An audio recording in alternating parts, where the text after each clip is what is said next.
Oke ya. Bapak tenang aja Pak. Pak belum Pak. Bapak belum Pak. Dipegang berdua.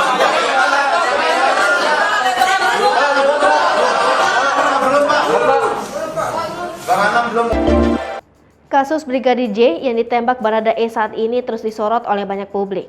Apalagi kasus penembakan Brigadir J oleh Baradae disebut memiliki banyak kejanggalan.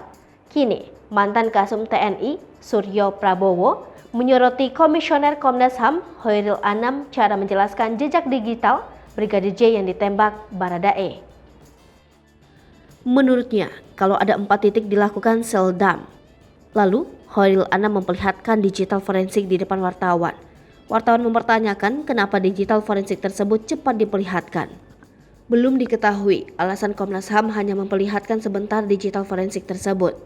Suryo Prabowo pun heran dengan digital forensik yang hanya diperlihatkan sebentar. Kini publik menunggu bagaimana titik terang kasus Brigadir J.